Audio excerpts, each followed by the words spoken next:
Elías León Severiani es un director que acaba de estrenar su primera película, que se llama Mapa. Es una película diario contada en primera persona y que de alguna manera viene a culminar de momento una trayectoria de 15 años haciendo cortometrajes, trabajando en el terreno de la no ficción y acercándose poco a poco a ese terreno de la primera persona.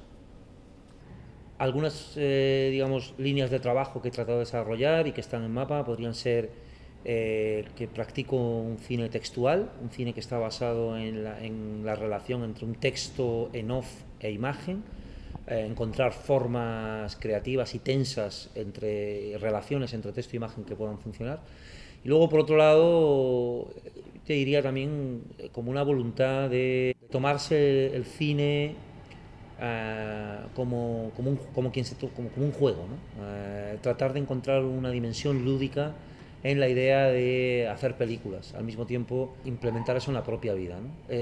La otra característica sería una especie de lento pero progresivo acercamiento a trabajar con mi propia vida como materia prima, la propuesta fílmica, en algo que se le puede llamar diario fílmico o cine en primera persona.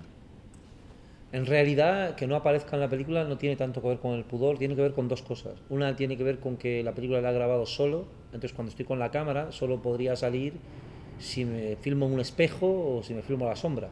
En general grabo yo o sea, llevo la cámara en la mano, entonces para salir tengo que poner la cámara en un trípode o pasarle la cámara a otra persona, ¿no? Esa es una operación que hago muy poco en la película y eso es una explicación.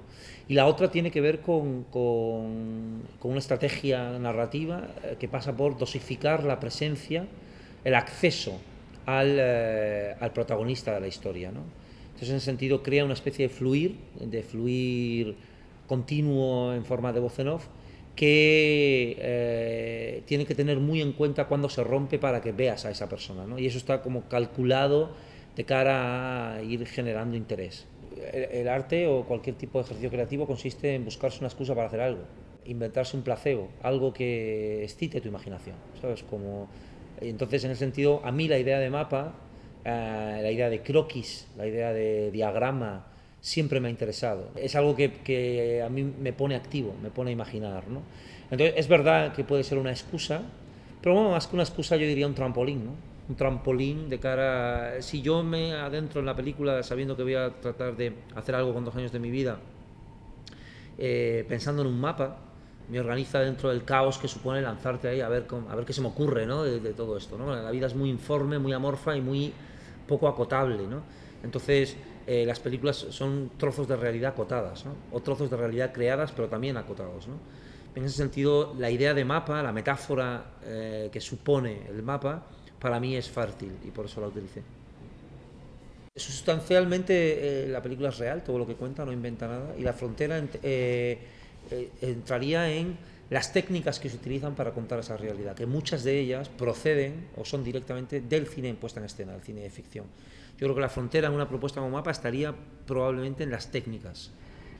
Bueno, el otro es un desdoblamiento. Yo creo que la figura del doble es una de las es un clásico literario y es una figura que ha sido muy útil tradicionalmente en la historia del cine también, ¿no? A mí concretamente la figura, la idea del desdoblamiento, la idea de darle voz a un juez interno, que es una idea que viene también mucho de sustrato terapéutico, de la terapia Gestalt, me habilita para muchas cosas, me habilita para crear un punto de vista distinto sobre la narración, lo cual es bueno porque en una película en la que está centrada durante 85 minutos en un solo punto de vista, crea variedad, crea disparidad. Y luego también me sirve para proyectar sobre ese otro pensamientos que creo que puede estar teniendo el espectador también.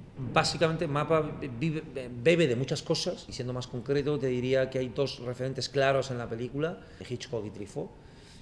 Y por otro lado, yo también y Pasolini, los tres comparecen en la película, pero por otro lado también te diría un poco toda la tradición del cine que yo conozco en primera persona, de los diarios, ¿no? Gente como Marker, como Mekas, como Perloff, como Van der Kuyken, Cavalier, Alan Berliner, Ross McElwee. La serie espero continuarla, no sé muy bien cuándo, porque de hecho ha habido bastantes años entre un episodio y otro.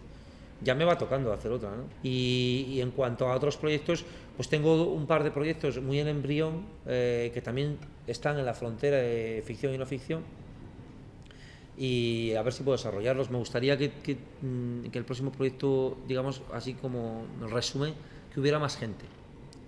¿Sabes? Como que en el proceso creativo hubiera gente, no solo yo. Probablemente tratar de trabajar con actores un poco desde el lado de la no ficción, pero con gente delante de la cámara. No sé si con actores o con gente real, pero de forma más desde el principio, ¿no? Que la presencia, por ejemplo, de Ainhoa en la película o la presencia de otras personas en la película fue bastante, o sea, se fue construyendo sobre la marcha, pero cuando arranqué igual la idea no era esa, ¿no? Entonces contar más con que haya gente delante de la cámara, a priori, ¿no?